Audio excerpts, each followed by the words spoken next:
இதான் ஏர்போர்ட்டா? ஆமா, இதான் ஏர்போர்ட். இங்க உங்க பையன்? நான் இங்க தான் இருக்கேன். என்ன நீ மூட்டை பிடிச்சலாம் கட்டி எடுத்தாண்ட புலக்கு? ஒரு ஆளுக்கு 7 kg தான். லக்கேஜ் என்னடா? சின்ன லக்கேஜ் என் பையனாட. எல்லாம் நொறுக்கு தண்ணி எடுத்து வந்திருக்கேன். ஃப்ளைட்ல நம்ம போறல, அங்க கண்ணாடி திறக்கலாம் தானே? நான் போட்டோலாம் எடுக்கணுக்கா. மாலினி அக்கா, அப்படிலாம் எதுவும் பண்ணிடாத. கண்ணாடிலாம் திறக்க முடியாது, கண்ணாடிலாம் மூடி தான் இருக்கும். மாலினி அக்கா, நீங்க படத்தெல்லாம் பார்த்ததில்ல? இல்ல, நான் அதெல்லாம் பார்த்ததில்ல. என் வீட்டுல எங்க டிவி இருக்கே.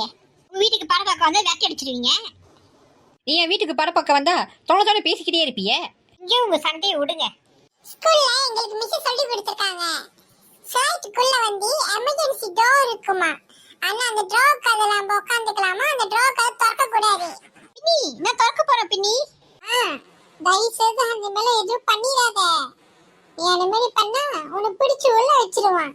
அவனாடி அங்க பாருங்க, அங்க இருந்து என்னமோ ஒண்ணு வருது. என்னமோ அங்க இருந்து வருது. நான் போய் பார்க்க போறேன். அதெல்லாம் வேணாம். என்ன மாலினி, அம்மா அங்க போயிட்டாங்க. இது என்ன ஆகுதுன்னு தெரியல. என்னது மேல இருந்து வருது? என்னது என்னது? பாக்குறப்ப ஏலியன்ஸ் வர்ற மாதிரி இருக்கு. என்ன லைட்ல எரியுது? அம்மா ராஜு, ஏலியன்ஸ் உங்க அம்மாவை தூக்கிட்டு போயிருச்சு. உண்மையை சொல்லு. ஏய் விஷ்ணு, பின்னால பாரு, வந்துருச்சு. பாத்துங்க, இதை காப்பாத்து. ஓடிடுங்க.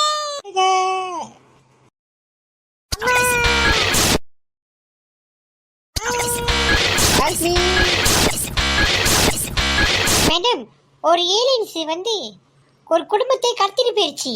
பார்த்தேன் நானு. எப்படியாவது என் குடும்பத்தை கண்டுபிடிச்சு கொடுங்க. இத பாருங்க, நாங்கள் அதுதான் வந்து முயற்சி பண்ணிக்கிட்டு இருக்கோம். கவலைப்படாதீங்க. நாங்க நாசா கிட்ட சொல்லி இதை கண்டுபிடிக்கிறோம். கவலைப்படாதீங்க, குடும்பத்துக்கு ஒன்றும் ஆகாது.